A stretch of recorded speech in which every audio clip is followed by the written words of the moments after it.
Okay, good afternoon, everybody. Today's webinar on distress tolerance, the secret sauce of success, is being presented by Bill Richardson. Bill is a well-experienced leader, change manager, project manager, speaker, best-selling author, and fascinating presenter on topics around leadership, strategic thinking, decision-making, and a lot of different soft skills courses that we have at Procept. Today, Bill's going to be talking about how we can learn how to stay focused and engaged and doing our personal best while under significant stress, such as many of us are feeling now under the current COVID-19 viral crisis. Bill, what I'm going to do is ask you to do your presentation. People, if you can hold your questions till later, unless Bill asks you a specific question, then feel free to engage by clicking your raised hand icon. On your screen, you'll see a little floating control panel with an orange arrow. Below that should be a hand icon. If you click on that hand, that will raise your hand so we can see that you have a question. Or if you click on the arrow, your little control panel expands and you'll see a number of tabs. There's a chat tab that you can use to enter chats to answer questions. And there's a questions tab. Questions tab, please reserve that for anything that you would like to save till later in the presentation. So it's a place where you can keep your questions noted and we can see that they're there. And then later in the presentation, when we have time for questions at the end, we will address those individual questions. But if there's a question you'd like to ask on the fly, just click your raised hand icon and Bill will keep an eye out for it. I'll keep an eye out for it as well, and maybe we can stop and address your question in the moment as well. So the chat window to provide feedback directly to Bill, or if you wish to ask a question on the fly, click your raised hand icon to get our attention. Otherwise, type your questions in the questions window and we'll deal with those later. Bill, take it away. Thank you very much, Kevin, and welcome everybody. I'm not sure if you're all in the Eastern time zone, but it's noon my time. I'm delighted to get this opportunity to do this. And as Kevin said, I've had quite a bit of experience. I'm going to position this topic is something that we all really need to address because, as you know, COVID-19 and many other stressors in life do cause what's called distress. And your ability to tolerate it will have a big bearing on how well you show up in the world every day. So this webinar is about how you can move towards that. I call it the secret sauce of success, and I say that because it's not the person who knows the most. It's not even the person who has the biggest brain. The real measure of success is can you stay calm? Can you help the people around you stay calm? And this topic today is really aimed at being able to do that. And the tagline, we all want to stay focused for sure. It's pitched in a business kind of environment where we're looking for engagement. From a leadership point of view or a management point of view, keeping people engaged is a really big deal. And at the end of the day, obviously, I think we all want to show up as our personal best. Just a bit about my background. Many years in the banking business, 38 jobs in 35 years. I took early retirement to do what I really love to do, which is what I'm doing right now, which is what I call facilitating learning and growth. And this topic is very near and dear to my heart because I've had lots of chances to experience, how this works in the process and work with many people in different parts of the world as well. My philosophy is never panic, never quit. Because at the end of the day, no matter how stressful things get, those of us who can stay in a more calm state, but still persevere, makes a big difference, not only for us, but for the people around us. And that's very important. I just shared an article today with another set of clients or students about how you show up, your emotionality, your moods as a leader is really a big factor on your team. And lastly, from the point of view of challenge, if something doesn't challenge you, it doesn't change you. So it's really a challenge and difficulty, and perhaps some degree of stress is a feature, not a problem. The quote I want you to look at here at the bottom of this page comes from Gibran, and it's, "Our anxiety does not come from thinking about the future, but from wanting to control it." And we're going to talk about the angst that it causes when something's happening and you feel you should be able to control it, but you can't. And we're going to talk about ways of reframing that and take the pressure off, literally, because there are very few things in life we can really control in the process. From a learning roadmap of what we want to accomplish today, think of it this way. Think of it, and I'll just move over here with just a quick pen. Think of it as part of this is your brain. The brain is an organ that makes sense of your reality, but it makes sense passively. It only really deals with what you have experienced from this point forward back to the time of yourself, of you in the womb. We're going to separate mind and brain. We're going to talk about the mind is that part in the prefrontal cortex that allows you to make decisions. It allows you to remember things. But most importantly, that mind in the front of your brain, the forehead, is your impulse control mechanism. And I'm going to help you separate the two, brain and mind, in the process. We're going to talk about the whole idea of stress being a very big part of life, but you need a level of stress to be successful. So having the right level of stress, being able to recognize when you're in the right level of stress, is very key. Sometimes if you have too little stress, that's not good, and we call that distress. If you have too much stress, that is obviously the other side of the coin. And in terms of engaging people and keeping them engaged in the workforce, people need to show up in that little zone of where their optimum level of stress is, and you as a leader need to be able to understand where that zone is. And it's not the same for everybody. Some people have a greater propensity to work in a much more anxious kind of zone than others. We're going to talk about a concept called VUCA, which stands for volatility, uncertainty, complexity, and ambiguity. It is the pace of change in life. It is the way we sort of monitor this. And the VUCA that we experience right now with COVID is far more rapid, far more intense than even 3 months ago. So it's a simple way of beginning to look at how the environment shows up. So at the end of the day, so that you can move forward, I'm going to share some simple strategies with you that you can use in day-to-day life and in the business. And we're going to march through each of these pieces. The VUCA piece, engagement, how it causes distress. We're going to talk about distress and how you engage. What options do you have? And at the end of this talk, we're going to talk about a growth plan. Because the idea here is for all of you to grow and prevail over the situation. Just a quick poll that I'm going to ask you to, in the chat, send me a chat and I'll clear off the residue here. That's my fault, housekeeping. There you go. I want you to pick any two of these and tell me which are your highest two stressors. Long hours, heavy workload, changes in the organization, tight deadlines, changes due to duties, job insecurity, lack of autonomy, working at home due to COVID, boring work, toxic boss. There's probably 100 more, but of these 10, just send me a quick text of which ones you, the two that you really grabs you negatively in the environment. So go for it. Send me a text, a chat, which ones you feel are the most serious.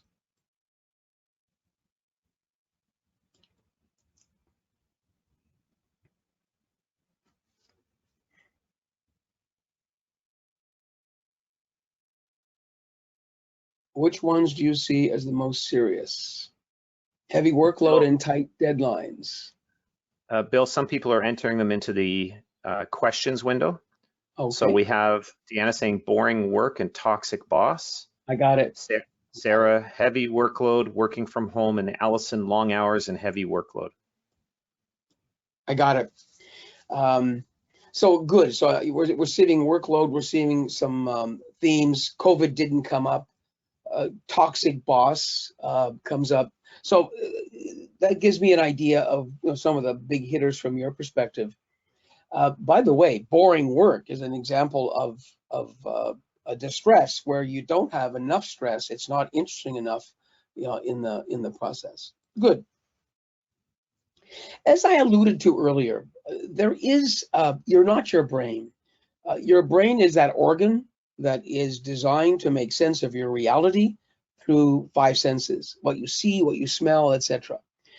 The brain per se is not smart. It's just very good at running a whole bunch of things in your body, your heart, your pancreas, etc. The brain, rather the mind, is that part that of our brain that really makes decisions. It's the part that is the impulse control mechanism. So think of these two numbers. On the left-hand side, you see the word 40, and on the right-hand side, you see the number 2 million. So as we sit here together, the brain, your brain, my brain, is taking in upwards to 2 million cues from the environment. Large number. However, of those 2 million cues, only 40 of those are in our conscious awareness.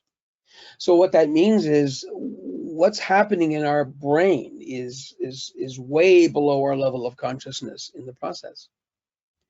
And the big part of this is that autopilot brain also takes its liberty to get you ready to do what it's purposed to do on the planet, which is to either reproduce you or protect you. The brain per se has no other purpose than to reproduce you or protect you. So let's assume that we're not going to worry about reproduction in this call, in this discussion. Then the brain is constantly scanning your environment to see what's out there that's a threat, because then it's going to figure out, are we going to run? Are we going to fight? And in today's new world, there's two other ones that we use. One is freeze. People, like a deer in the headlights, freeze. And the fourth one that's emerged just recently in the last few years is called appeasing.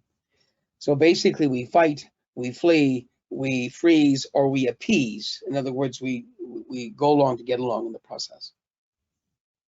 The significance of this page is that neuroplasticity is something that we all are born with and we all have, which means we can, and the brain can, adapt. It can change. It can change its habits, etc. in the process, which is good news. Because once you realize and come to terms and become more aware, which is what mindfulness is, mindfulness is paying attention on purpose in the present moment, non-judgmentally. So think of it this way: you're either behaving mindfully or mindlessly. Well, the brain loves it when you play mindlessly, because then it just begins to run the show.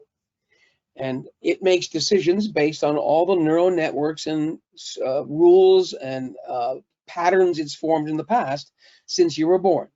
So rather than having to think about how I'm going to respond to the George person that insulted me, the brain will automatically fire out a retort and be fighting back automatically without you even knowing it in the process. And I'm sure some of you have been to events where you said things that you really shouldn't say in this heat of the moment. So let's go deeper a bit on You're Not Your Brain. So one of the things I highly recommend you consider is a book by the guy's name escapes me now, about You're Not Your Brain. It's the title, and what it does, it allows you to begin thinking about, I have a different response possible with the situation. I can take the message coming from the brain, which is often a defeating, deceptive, not a true message. I can relabel it. And after I've relabeled it, then I can reframe it and put it where it should be. It's not me, it's the brain doing what it's meant to do. That's or hardwired to do. You can then refocus your attention on another behavior consciously, not subconsciously or not mindlessly, that is more appropriate. So when the person insults you, as opposed to insulting them back, you might say, Sally, that's interesting. Tell me more why you think that. That would be an example of refocusing, what the urge is from the brain. And lastly, you can revalue this whole thing and choose what's important to you. And the urges or the impulses that you are subjected to are always short-lived, and they will evaporate if you give them time. So, very good book that I highly recommend. In the process, you're not your brain. Something to remember. Another big factor that we all misunderstand, so to speak, is that the environment is always going to win. What this means is the brain's job is really to make sense of your reality, because what you see is not really a videotape. The brain is taking in light and it's creating a perception of what it sees. We all see the world through a part of the brain that's in the back of the brain. But the issue then, your environment will always win, because the brain's job is to make sense of your environment and adjust. So the geography, where you live, somebody mentioned a toxic boss here. A toxic boss, Deanna, is an example where a long time of being subjected to a toxic boss is going to cause a problem in the way you see the world. So what I highly recommend, if you buy into this, is that if the environment will always win, then one of the things you can do is redesign the environment. So in other words, and I'm not saying you should leave your job, but if you're in a toxic environment with a relationship or whatever, the best thing you do is get out of that environment. You can also design your environment to be more conducive to what you're trying to do. A very simple thing, time management trick, which is not really that gargantuan, is that turn off the little messages that come out of your PC that tells you an email has arrived. Because what happens is, when that happens, the brain, because of its curiosity and because it gets a dopamine hit because of getting the answer to, I wonder who's sending me an email, you're not going to be distracted. So it's a really good way of becoming much more adept at having a higher distress tolerance. In other words, the environment will always win, but it's also adjustable. We talked about VUCA. It is the currency. It is the way the world is. An acceptance of this can be very helpful. Volatility means that things are going up and down, and think of it this way: things are volatile, yeah. But if I have a vision of where the stock market will likely end up, and before COVID-19, you probably felt better about this, but let's assume there's still a vision that the stock market will return. The volatility we see now going up and down, if you can keep your stocks, it's probably a good idea. So volatility is tamed, if you will, by having a vision or understanding what the vision is. Uncertainty. The environment requires you to take action without certainty, and it's a major issue. The brain does not like to deal with anything that's discomforting. So when something's uncertain, if you're asked to make a presentation on the spot and stand up and tell the team why it is that you're moving on to a different job, it's uncertain, and you react appropriately, and the anxiety amounts. And remember, an anxious brain is a resistant brain. So when things are calm and you're among friends and there's no real stresses, you're open to ideas, you're open to jokes, you're open to stuff.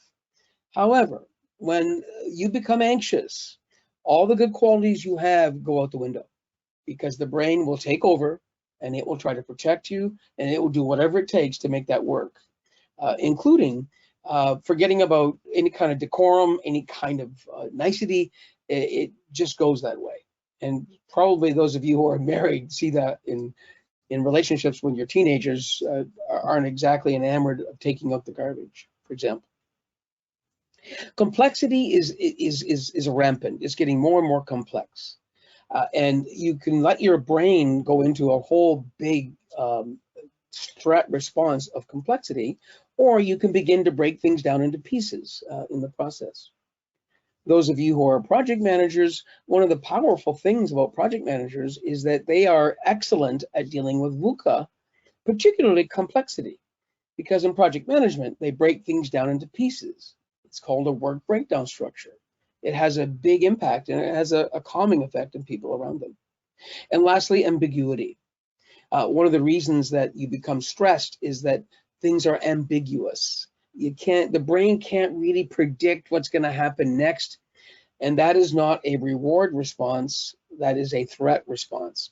So the brain will automatically begin to go into threat response mode. Now, you can either, frankly, be paralyzed by VUCA, volatility, uncertainty, complexity, or ambiguity, or you can be energized by VUCA. And I highly recommend that you consider the latter, that you become energized by this, that after today, you begin to have a different frame of reference on how you respond to VUCA as opposed to react to it in the process. So let's cut to the chase. Let's talk about what distress tolerance is really. Simply put, it's your ability to deal with difficult circumstances, true, but there's also an element here, is at least in the workplace, that it's a trait that you want your employees to have, you want yourself to have, that whenever there's something new, or there's something unfamiliar, or there's something pushing back on you, or there's resistance, that you don't back away, that you're okay with the fact that the computer crashed again, and instead of getting mad, instead of expressing and yelling and being frustrated, you quickly revert to a strategy of identifying the cause. You stay calm. Because you stay calm, everybody else around you, stays calm in the process. So we're going to talk about this whole idea of how do you show up in circumstances when things aren't working exactly right. And do you have the tolerance to accept and work around? Or are you on the thin edge of the anxiety sort of window here, that you react to every little thing that's not going exactly the way you planned? And I don't know about your lives, but especially with COVID-19 and people at home and etc., it's a lot harder, it's a lot easier to become frustrated in the process. So we'll keep coming back to this this definition. So the idea now becomes that engagement is really focused on what good leadership's about. If I have people fully engaged, they may not be the smartest in the room, they may not even be the most knowledgeable in the room, but if they're engaged and they're committed and they want to learn, it makes a big difference. So think of this distress tolerance thing as we need full engagement.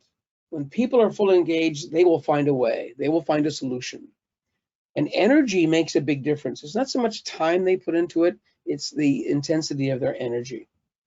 And if you've got that right level of stress and you've got everything moving along this way, your ability to handle stress goes up.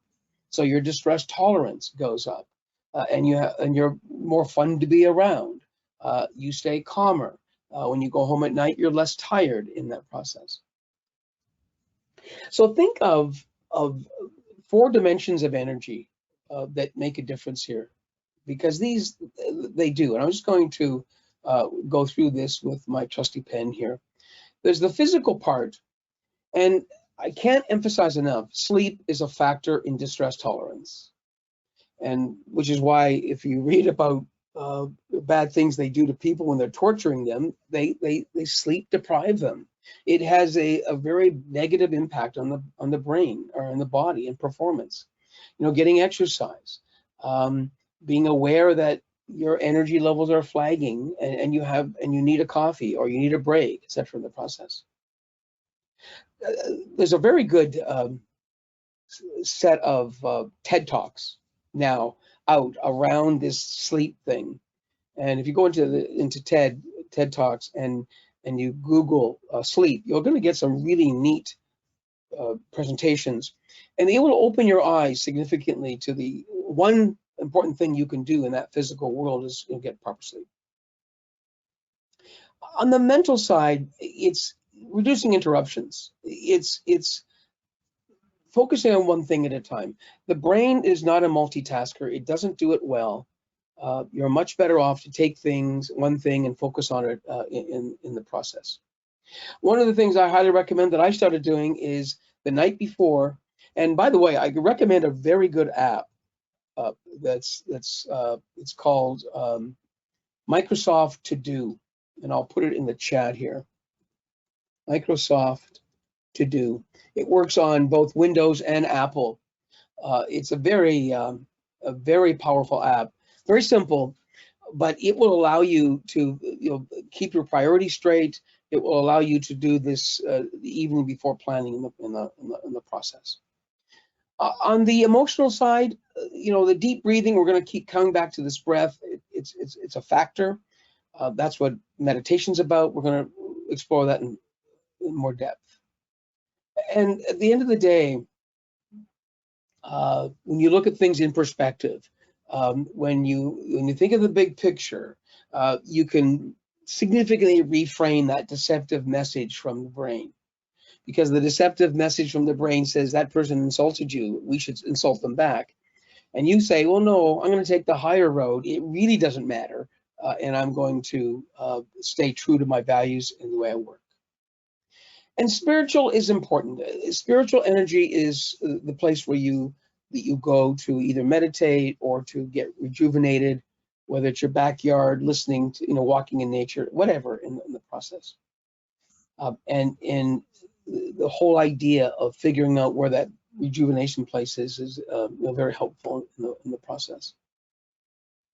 So now that you have a good idea of the energy piece, let's talk about distress tolerance in a more specific way.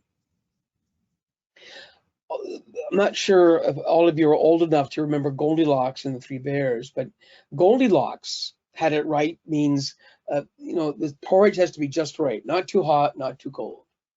Well, if you look at stress and you look at performance, it's sort of the same. On this left-hand vertical axis here, whoops, my fault. I'll go back. On this left-hand vertical axis, we have this whole notion of performance. Poor at the bottom, and it goes up like so in the process. Down at the bottom, we have how much arousal or how much energy in terms of stress is here. It goes from low to high. And we have a simple chart. So if I want good performance, I'm not going to get it over here where people are bored. Similarly, I'm not going to get it over here where people are stressed and they're panicked and they're fearful of their job, etc. I'm going to get it right here in this space in the middle. So that optimum arousal spot, that emotional arousal spot, is where all of us we try to get to, is that space in that maximum level of performance.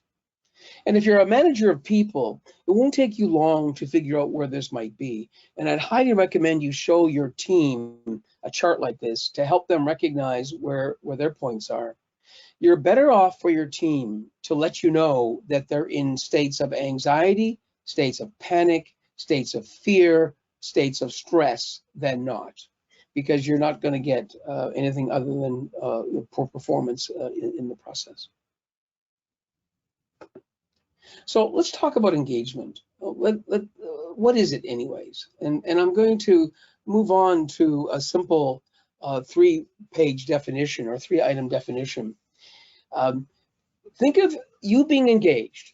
emotionally and mentally, not just emotionally, not just mentally, in the work of the business. In this case, you're engaged in this presentation, and you're contributing to the group success in the, social learning in this process.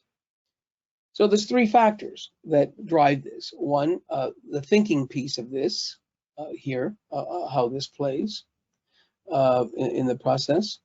The feeling piece, and of course the acting piece. So it's think, feel, and act is how that engagement goes. Higher engagement, a team can produce and do a lot more than if it doesn't. And if you extrapolate that and look at the dimensions of what engagement should look like, you can come down to 6 simple ones in this process. Obviously, you need to be fairly treated. I mean, I think that's a given.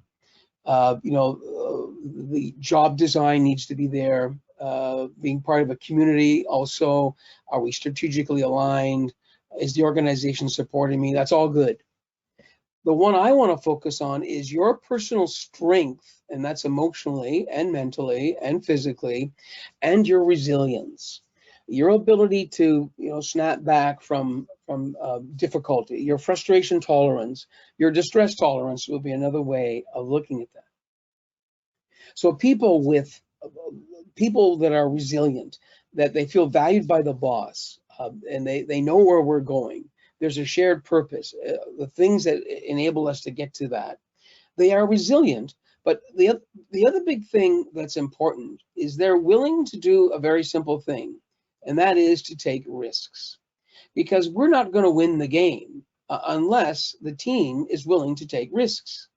Because if you play safe, play small, you're not going to get a chance to go into that new territory. You've got to leave your comfort zone. And if you want people to leave their comfort zone, the secret here is their distress tolerance, resilience, whatever word you want to put into that equation.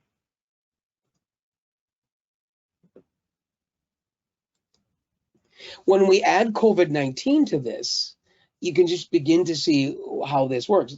VUCA alone is moving fast. Change is going to happen no matter what. In the project management world, there's an expression that says projects end, but change doesn't, and how people respond to change, personal or otherwise. And then COVID has upped the ante significantly in the process. So you can appreciate, despite all the good intentions, that the levels of arousal, the level of distress are certainly going up. Is it controllable? Yes, and we're going to talk about that shortly. The first part of this is since the environment always wins, begin to be careful about your environment. Be aware of the environment. I recommend here that you consider doing what I call an environmental scan. I'm writing it in the chat. Environmental scan. An environmental scan is scanning your environment. It's what it means. And it's looking at your relationships. It's looking at your technological relationships. It's the elements of your environment. And beginning to understand where are the things that are not serving you well. Messy office, messy car, whatever it is, has a bearing. So subconsciously, displaced things in the environment has a negative impact on the way your brain works. And it's, again, triggers deceptive messages in the process. So when you go back to this definition for a moment, and we know we can start managing and redesigning the environment, we know where the stressors are coming from, we can look at and have a much different approach to the new and the novel. In other words, there will be new and novel, but you can reframe how that's received by the brain and begin to be proactive in reacting to it, or sorry, responding to it and not reacting to it. And let's look deeper on what that means. This slide is a very important slide because it interfaces with a very important concept that is critical for distress tolerance, and it's called self-efficacy. Self-efficacy is the positive side of distress tolerance. Self-efficacy is what kids have when they learn to walk. They believe that they can just walk out there and they can crawl, they get up and fall, they get up and fall. They'll do it 1,500 times or whatever. And it doesn't matter how long it takes them to learn how to walk, they get it. Now they believe they can do it. That's the key, that they believe they have the capacity to walk. The first time they fall down, they don't say, heck with this, I can't learn this. So all of us, we need to have a high sense of self-efficacy, which is that belief that we can overcome any kind of resistance in the process. So for that to be a factor for us, we need to be able to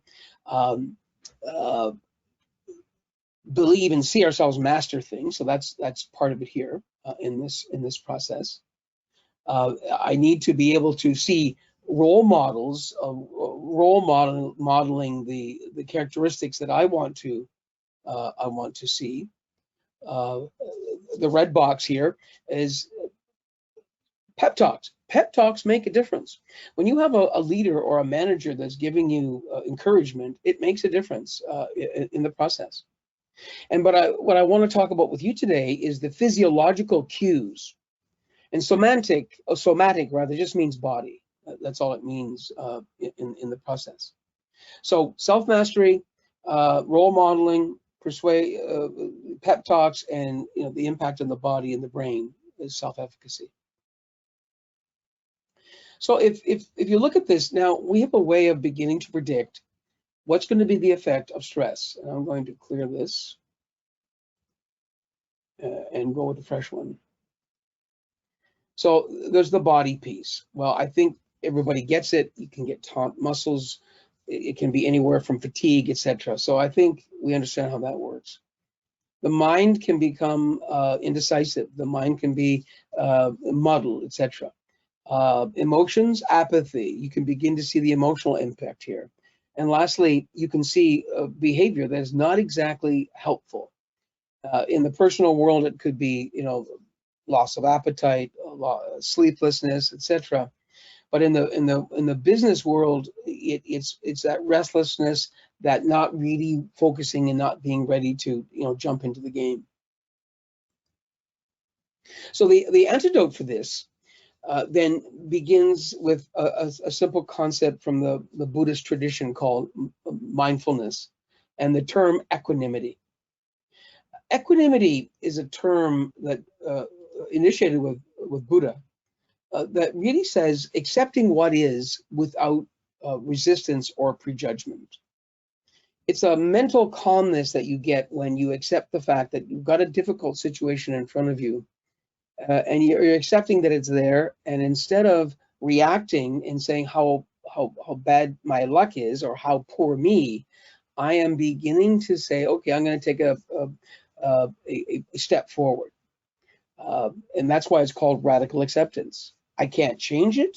I'm going to respond to it, and I'm going to prevail over it. And it comes back to that self-efficacy thing again in the process.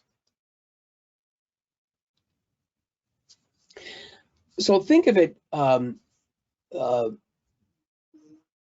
a four-letter word. Think of stop.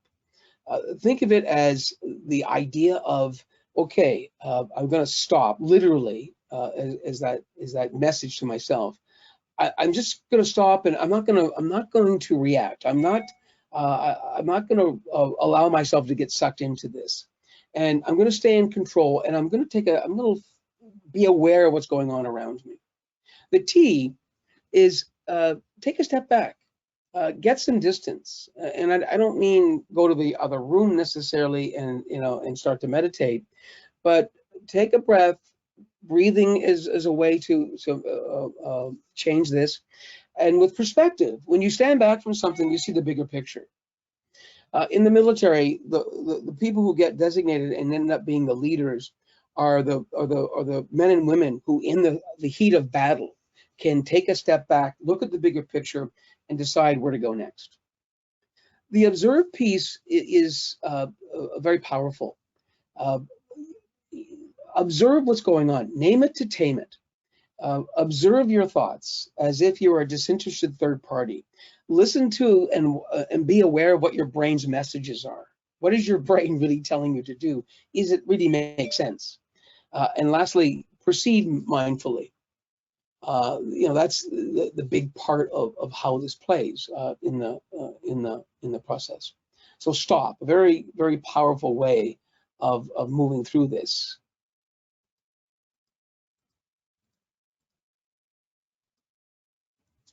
So let's talk about looking at distress tolerance and an action plan and how you might respond to it. And what I'd like you to do now is go to there's a section here for handouts, and I'd like you to download the template that's there. It's called Distress Tolerance Action Plan. I'm just going to pause for a moment and give you some time to do that.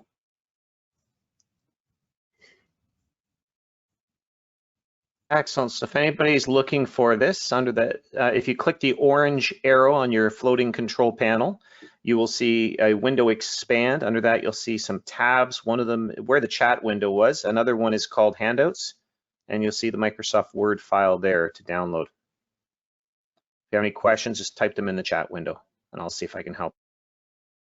Thanks, Kevin.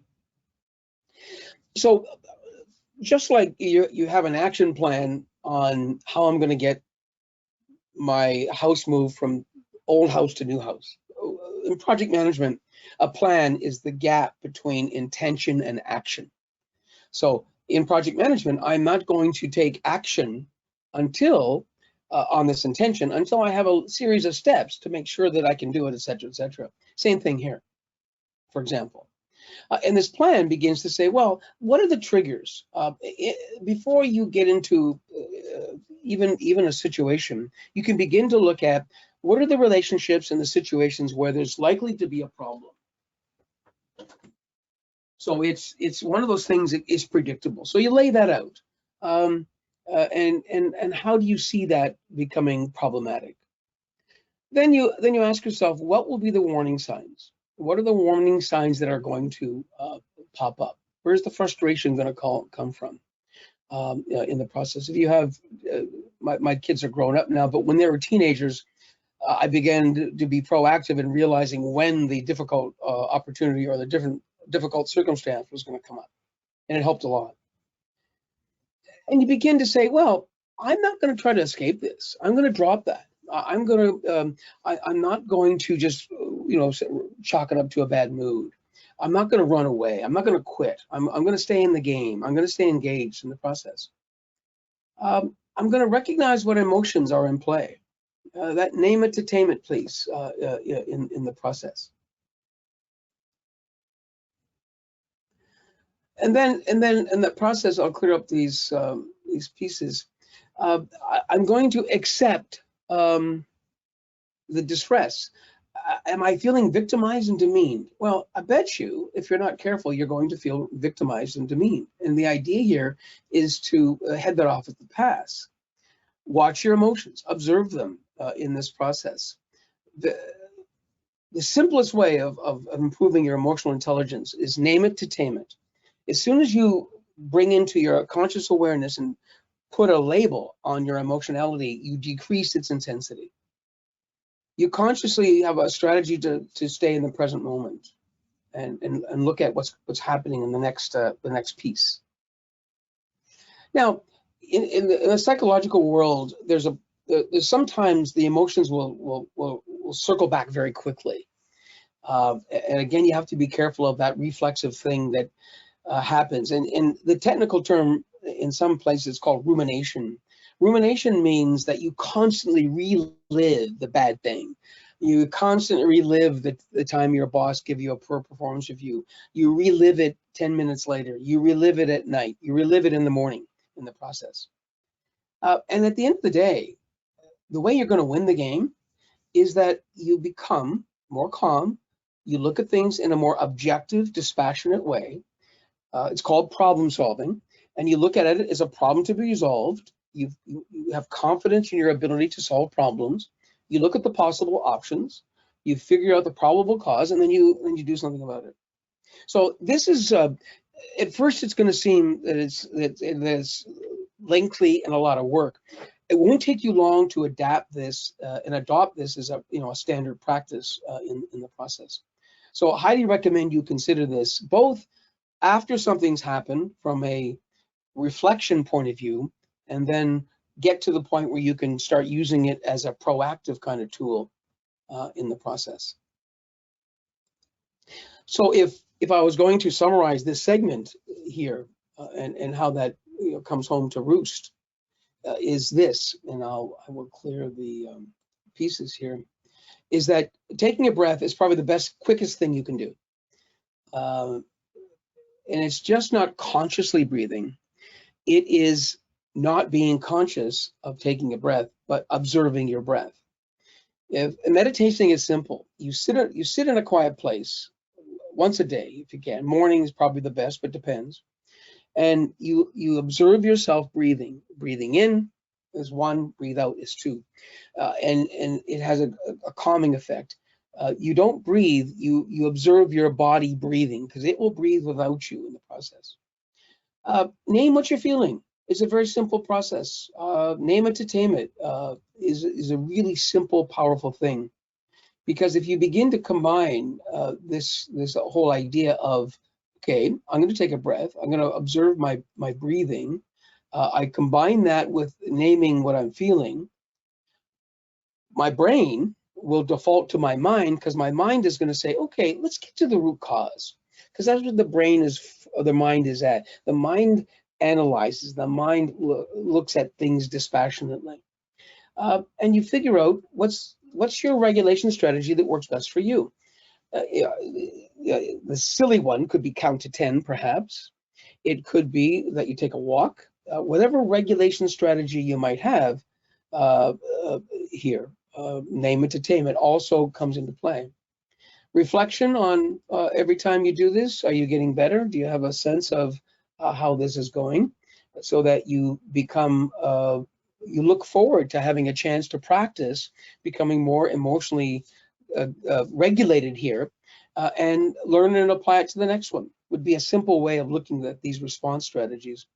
And notice they're called response strategies. They're not called reaction strategies in the process. So we've been through this journey here of looking at how this all plays with engagement. So the idea is, when we talked about VUCA is reality. VUCA is something we need to be aware of and accept, which is really that whole idea of equanimity. We now know there's a relationship between stress and engagement. You need the right level of stress to be engaged. Too much, too little doesn't work.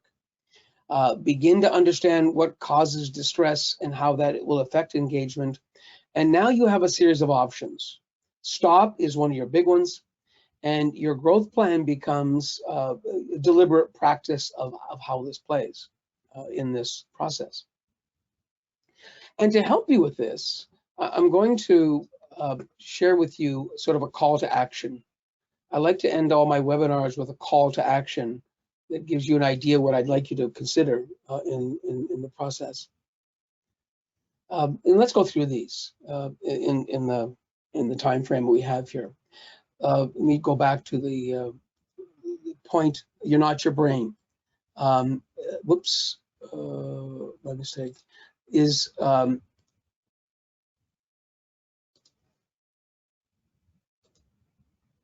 have to reset the pen. This? Whoops, I'll forget about that. You're not your brain. Bullet point number one. It's about this idea that mindfully process the deceptive messages for what they are. The second one is, since the environment will always win, scan and design the environment to enable and sustain you. Design the environment in a way that enables you and energizes you, as opposed to the opposite. Because if you don't pay attention, you have no idea how that broken pencil sharpener sitting over in the corner of your office is causing you internal distress. The right amount of stress leads to full engagement. You're not going to win the game by playing small. To play bigger, you have to take risks. You have to leave your comfort zone and venture out into territory that might be different. So the idea there is that don't treat stress as being bad. Treat modulated and framed and controlled stress is good. Use your distress tolerance plan so you can get ahead of the responses here. You've got the chat and the download that it sort of plays to that in the process. The third last one is the infamous stop. Stop here to practice equanimity. And you can do it because the brain doesn't want you to stop. The brain wants frenetic activity because it believes that frenetic activity is the way we're going to win. Similarly to ourselves on the plains of the Serengeti 40,000 years ago, we would not sit still. We would either fight like heck or we'd run like heck. There's no just sitting there pondering anything. That's not within our DNA. So your mind has to become mindful so that you can make that judgment. Build your self-efficacy muscle. Start working on that belief, I can do it. It doesn't matter whether you have all the skills or not. The belief that you can and that you can find a way will make a dramatic difference in the process. In addition to this call to action, I want to leave you with this simple rule. Think before you speak. I want you to think about when you're interacting with anybody that you ask yourself, is it true what I'm about to say? Is it possible that I don't have the whole picture? And the answer is absolutely yes. Is it helpful what I'm about to say? Now, when my kids were young, especially when they're teenagers, I had the habit of piling on with comments and adding comments that weren't helpful. And it took me a long time to become aware of that. So be careful with that. The I stands for, is it inspiring? About what I'm about to say, is it inspiring to people? Because the opposite of inspiring is demotivating people. And the way you phrase something, and by the way, if you're in a state of distress and you snap at people, that's not inspirational, which is another reason you want to manage distress well. Is it necessary? Do you really have to say it? Is it really adding value, or are you just feeling better that you've called out that person's inadequacies, and once again, you've proven your dominance? Be aware of that. And lastly, and most importantly, is it kind?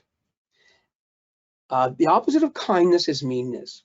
And long after people forget your words, they will remember how you made them feel.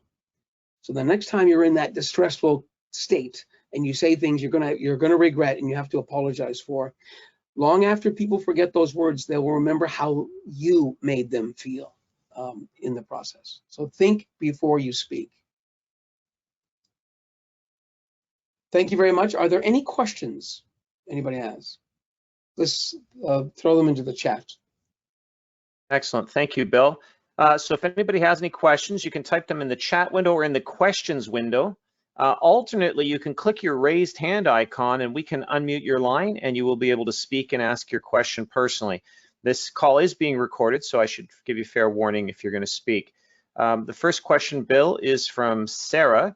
Oh, it's just a comment. Sarah said, that was very helpful. Thank you. Okay, thank you, Sarah. I'm glad it helped you. Good. Any more comments or questions? Type them in the chat window, into the questions window, or click your raised hand icon.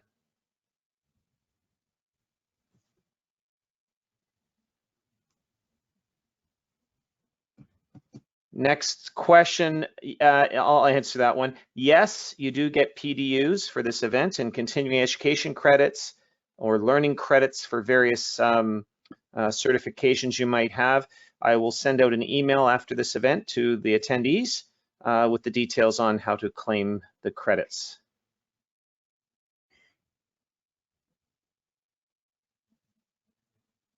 Any more questions, please click your raised hand icon or type them into the question window or the chat window.